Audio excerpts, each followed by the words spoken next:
ভাই, বিপ্লবী একটা কালো রঙের গাড়িতে করে আশুলিয়ার দিকে যাচ্ছে। তোর কাছে হাত জোর করতেছি বন্ধু, এতদিন অনেক সেট করছস, তার জন্য তোর অনেক ধন্যবাদ। এইবার আমার লাইভে আমারে সেট করতে দে।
মনসুর এখানে?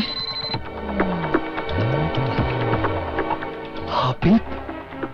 বিপ্লব, পলাশ অবস্থা খুব খারাপ, তাড়াতাড়ি চল। পলাশ, পলাশ!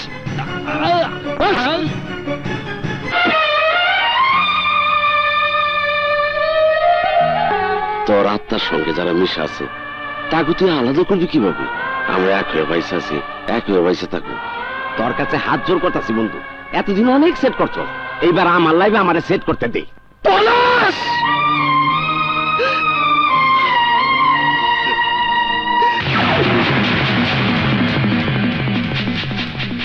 হাবিব!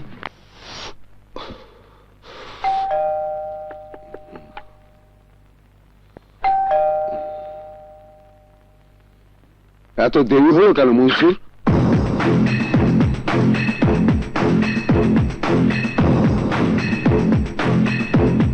এসো বিপ্লব, ভেতরে এসো। কি হয়েছে বিপ্লব? লস্করের লোকজন তোমার উপর হামলা করেছে? আমি আগেই বলেছিলাম লস্করকে খতম করে দাও। এখনো সময় আছে, বলো লস্করের নাম খরচার খাতায় লিখে দেই। এত বড় বিশ্বাসঘাতকতা কেন করলে হাবিব? পলাশ মারা গেছে। পলাশ আমাকে ছেড়ে চলে গেল কেন? জবাব দাও। যার অপেক্ষায় তুমি এখানে বসেছিলে সেই মনসুরি আমাকে সব বলেছে। জীবনে আমি শুধু তোকে চিনতেই ভুল করেছি হাবিব। ক্ষমা করে দাও। বেঈমানকে আমি কখনো ক্ষমা করি না।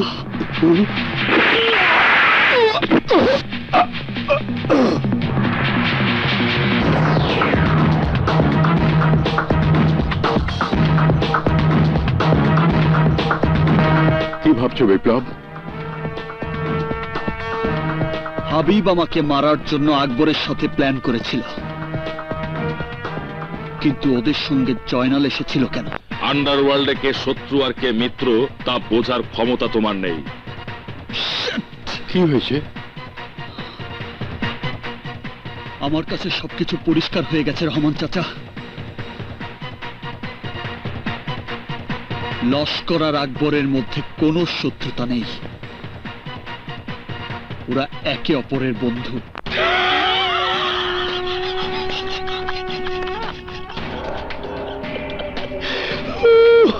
আকবর, আন্ডারওয়ার্ল্ডে তোমাকে আমার শত্রু হিসেবে প্রতিষ্ঠিত করেছি শুধুমাত্র একটি। আমার কোন শত্রু যদি পয়দা হয় সে যাবে তোমার কাছে সাহায্য চাইতে, আর তোমার শত্রু পয়দা হলে সে আসবে আমার কাছে।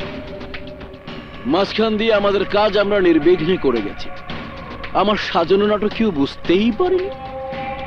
খানকে কিভাবে মেরেছিলাম মনে আছে তোমার? আকবর ডাউন!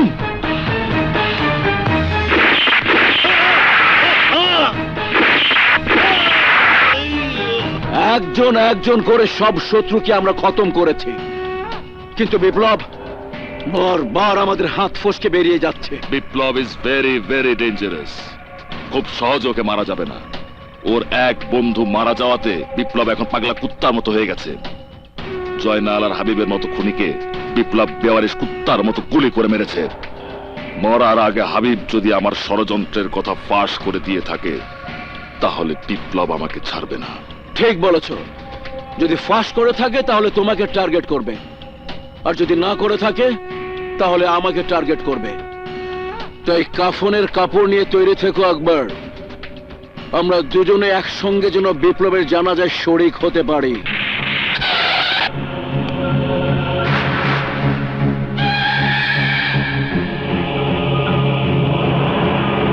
আমি ভুলের প্রায়শ্চিত্ত করতে এসেছি আকবর। সেদিন যদি আমি তোমার সঙ্গে হাত মেলাতাম, তাহলে আমার এত বড় ক্ষতি হতো না। যাকে আমি বিশ্বাস করেছিলাম, সেই হাবিব লস্করের সাথে হাত মিলিয়ে আমাকে মেরে ফেলতে চেয়েছিল। আমি আগেই বলেছিলাম, লস্করকে মারতে হলে আমাকে তোমার দরকার হবে। দেরিতে হলেও আমি তা বুঝতে পেরেছি আকবর। এখন তুমি আমার একমাত্র ভরসা। তুমি আমার সঙ্গে থাকলে 24 ঘন্টার মধ্যে লস্করকে লাশ বানিয়ে বধ্যভূমিতে ফেলে রাখবো। আকবর, বিপ্লব যখন নিজের ভুল বুঝতে পেরেছে, তখন আর দেরি না করে দুজনে হাতে হাত রেখে প্রতিজ্ঞা করো। আমি তোমাকে কথা দিচ্ছি, লস্করের লাশ কবরে ঢোকানোর পর তুমি হবে নতুন লস্কর।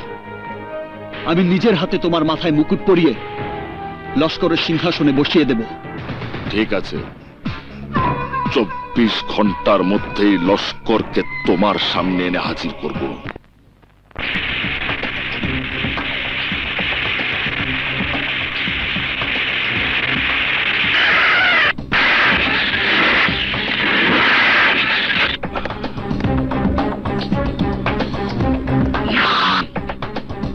Move. প্ল্যান কিন্তু সাকসেসফুল করা চাই। আমাদের লোকজন সবাই আশেপাশে আছে তো? ভয় পেও না, সব ঠিক আছে। বিপ্লব, লস্করকে নিয়ে এসেছে। তুমি কোথায়?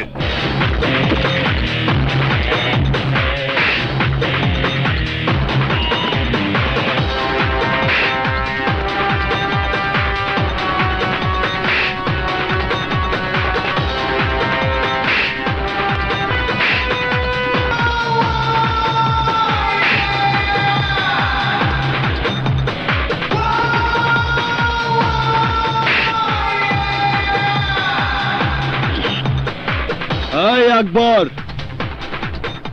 তোদের দুজনের সমস্ত প্ল্যান প্রোগ্রাম আমি জানি। তোকে সরি বলবো না ধন্যবাদ দেব বুঝতে পারছি না। সবাই জানে তোরা একে অপরের শত্রু, কিন্তু আমি জানি তোরা এক আত্মা এক প্রাণ। তোকে অনেক ধন্যবাদ আকবর। আমিও তোকে ধন্যবাদ দেব বিপ্লব, কারণ কাল যদি তুই আমার কাছে গিয়ে প্রস্তাব না করতি, তাহলে লস্কর হবার চিন্তা আমার মাথায় আসতো না। তুই লস্করকে মারবি না কি করবি সেটা তোর ব্যাপার, কিন্তু আমি জানি তোর নজর যদি একবার আমার ওপর পড়ে তাহলে আমিও বাঁচব না। কিন্তু সেই সুযোগ তুই পাবি না বিপ্লব, কারণ আমার হাতে আজ তুইও মরবি, লস্করও মরবে, তারপর আমি হব লস্কর। তোর বাচ্চা, তোর এত বড় সাহস, তুই আমাকে মারবি? জব্বর, ভাগিয়া! এই রকেট!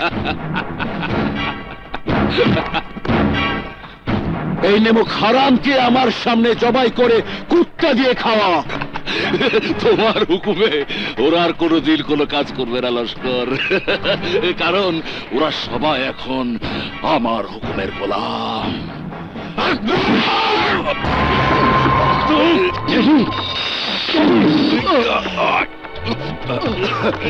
ডলার, হ্যাঁ, তোমার ছেলেও আমার হাতে মরবে, কারণ ওকে বাঁচিয়ে রাখলে ভবিষ্যতে লস্কর হওয়ার জন্য ও আমাকেও ছবল মারতে পারে।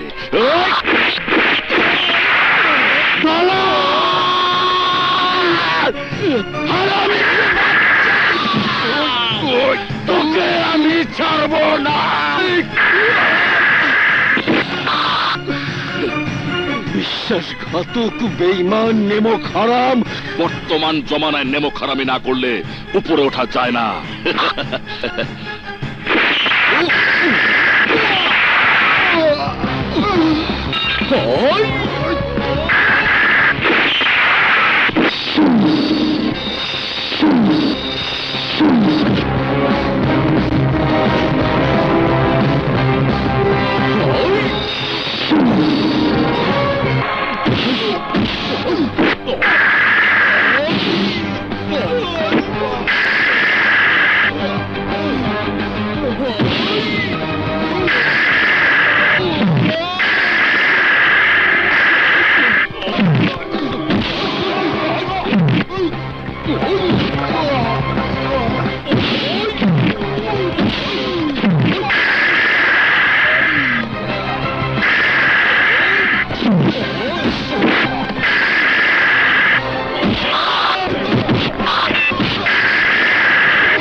মরার আগে শিক্ষা নিয়ে যা, সঠিক সময়ে যার হাতে পিস্তল থাকবে যুদ্ধে তারই জয় হবে। আজ আমি জিতবো, আমি জিতবো।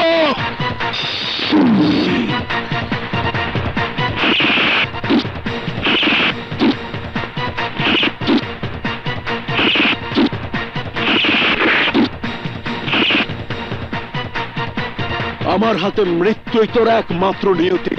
তোর মাকে গিয়ে বলবে লস্কর আমাকে শিক্ষা দিয়ে তোমার কাছে পাঠিয়েছে। তাহলে আর দেরি করিস না লস্কর, আমাকে গুলি কর, কর গুলি।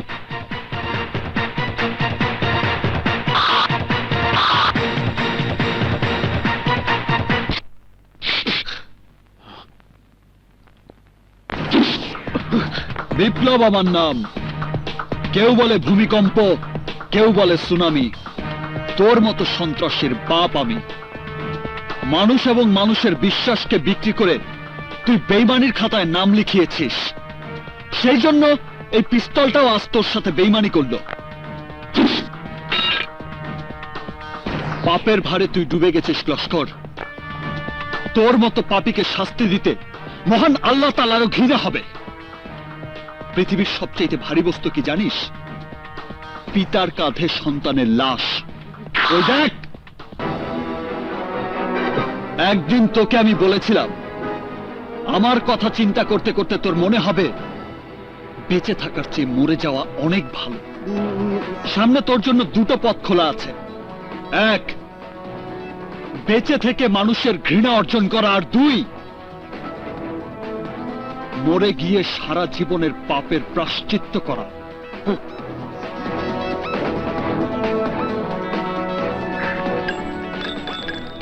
এখন তোর পথ তুই বেছে নে।